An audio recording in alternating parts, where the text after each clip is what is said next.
বন্ধুরা বলেছিলাম যে কালকে বেরোবো, তো কালকে তো বিকেলবেলা বৃষ্টি বৃষ্টি হয়েছিল, ওই জন্য আর বেরোতে পারিনি। তো আজকে রেডি হয়ে গেছি, এখন বাজে প্রায় 10টা 20 মতন বাজে।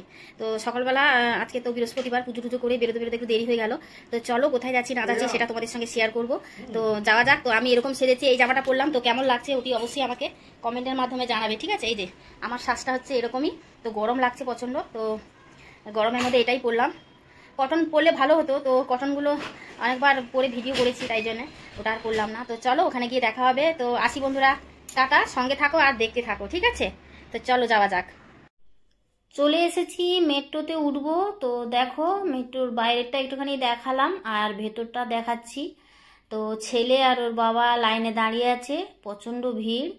তো এখন তো অফিস টাইম 10:30 11টা মতন বাজে। তো দাঁড়িয়ে আছি আর বিশাল বড় লাইন, দেখো কত বড় লাইন। ওই দিকটা বন্ধ আছে, ওই পাটটা। তো টিকিট হয়ে গেছে, এখন আমরা চলে এসেছি। বেশিক্ষণ দাঁড়াতে হয়নি, একটুখানি দাঁড়িয়েছিলাম। তো মেট্রো চলে এসেছে, এখন মেট্রোতে উঠবো, উঠার পালা।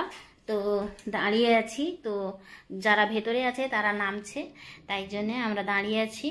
আর প্রচণ্ড রোদ আর গরম। তো কয়েকদিন হয়ে গেল ভিডিওটা ছাড়বো বলে আর ছাড়া হয় না।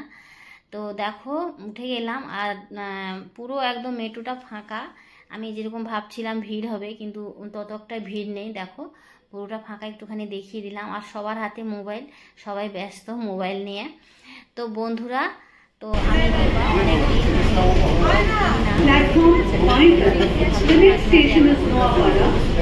তো তোমরা আমার ব্লগটা দেখতে থাকো, তোমাদের আশা করি ভালো লাগবে।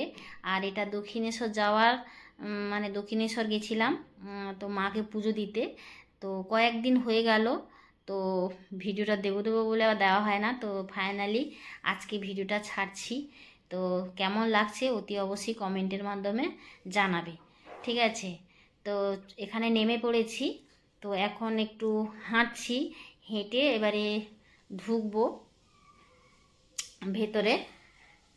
তো দেখো, তো যারা জানো তারা তো জানো মেট্রোতে। আর আমি একটুখানি মেট্রোতে কিভাবে এলাম, কিভাবে যাব, সব কিছু তোমাদের সঙ্গে একটুখানি শেয়ার করবো। তো তোমরা দেখতে থাকো, স্কিপ করে দেখবে না, পুরোটা দেখতে থাকো, অনেক কিছু দেখতে পাবে। তো ছেলেকে বললাম একটু ক্যামেরা কর, তাই আমি হেঁটে যাচ্ছি। আর এখানে হচ্ছে চলন্ত একটা সিঁড়ি আছে, তো মেট্রোরই। ছেলেকে বললাম এটা ভালো করে একটুখানি দেখিয়ে দে, তাই জন্য হাত দিয়ে দেখাচ্ছিলাম। তো ছেলেই দেখো সামনে সামনে যাচ্ছে আর আমি পিছনে যাচ্ছি। তো এটা দক্ষিণেশ্বর একদম সর্বপ্রথম গেট, তো ঢোকার মুখে। তো একটুখানি দেখিয়ে দিলাম, এর ভেতর দিয়ে আমরা যাচ্ছি, এই যে গেটটা পেরিয়ে। তো আজকে প্রচণ্ড রোদ আর প্রচণ্ড গরম, তো কিছু খাওয়া দাওয়া করে বেরোইনি, যেহেতু মাকে পুজো দেবো, রোজই তো খাই, তাই না? একদিন না খেলে কি হবে? আর এতটা গরম না, আর এখানে কি বলো তো, পাইপ দিয়ে জল দিয়ে না মেঝেটা ভিজিয়ে দিচ্ছে, যাতে পায়ে গরমটা না লাগে। আর ওই দিকে দেখা যাচ্ছে একটুখানি মন্দির। তো এখন মন্দিরে পুজো টুজো দিয়ে এটা অনেকটা টাইম হয়ে গেছে, তারপরে তো ওইদিকে পুজো টুজো দেওয়া হয়ে গেছে। আর ওখানে না মোবাইল নিয়ে ঢুকতে দেয় না, নাহলে আমি মায়ের ছবি তোমাদেরকে দেখাতাম, ওটা ওদের নিয়ম নেই, তাই জন্যে। তো যতটা পারলাম তোমাদেরকে মন্দিরটা একটু দূর থেকে দেখালাম। তো গঙ্গার এপারটায় চলে এসেছি, এদিকে একটু পরিবেশটা তোমাদেরকে ঘুরিয়ে দেখাচ্ছি। তো দেখো কত সুন্দর পরিবেশ, আর গাছগুলো এত সুন্দর না, মানে চারিদিকে সবুজে সবুজ, একদম পুরো ঘেরা। তো গঙ্গার পাড়ে এসছি, একটু গঙ্গা জল মাথায় ঠেকাবো আর একটু পা হাতটা ধুয়ে নেবো, গঙ্গার মধ্যে একটু পাটা চুবাবো।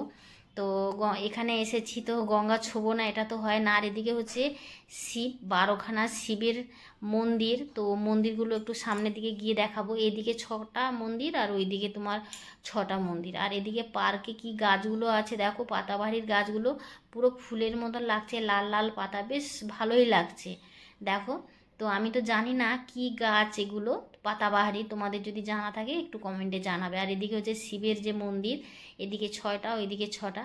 তো ফাইনালি চলে এলাম গঙ্গার পাড়ে। তো ছেলে আমার বর আসেনি, প্রচণ্ড রোদ উঠেছে, তাই জন্য ওরা গাছের তলায় ওই দিকটা দাঁড়িয়ে আছে। তো আমি একা এসেছি, তো এসে দেখি সবাই স্নান করছে, বেশ ভালোই লাগছে গঙ্গার পাড়টা। আর ওই দিকটা বন্ধ, তো ওই দিকে গেলাম না, ওইদিকেও গঙ্গার ঘাট ছিল। তো এই একটা গঙ্গার ঘাটই খোলা আছে, যারা দক্ষিণেশ্বর আসো জানো, তো এই পাটটা খোলা থাকে, এই একটা ঘাটই খোলা থাকে। পেছন দিকে আছে ঘাট, পেছন দিকে আর গেলাম না। তো এখন আমি সিঁড়ির ধাপটা নেমে নেমে যাচ্ছি, একটু গঙ্গা জল মাথায় ঠেকাবো বলে। তো দেখো বন্ধুরা, বেশ ভালোই লাগছে। তো এত রোদ আর এত গরম না, মানে পুরো মানে ঘেমে গেছি। তো ভিডিও করছি আর ঘেমে গেছি পুরো। তো আমার তো ভীষণই ভালো লাগছে, তোমাদের কার কীরকম লাগছে অতি অবশ্যই জানাবো। আমি তো আগে আগে ব্লগ দিতাম বন্ধুরা, এখন আমি বেশি একটা ব্লগ দিই না, মাঝে মাঝে দিই। তো যখন যখন দিই তোমরা দেখতে থাকো, তো তোমাদের ভালো লাগবে। তো দেখো, এই যে আমি আর একটু চারিপাশটা তোমাদেরকে ঘোরাবো। তো ওইদিকে সারদা মায়ের মন্দিরটা আছে, তো সারদা মাকে একটুখানি দেখাবো।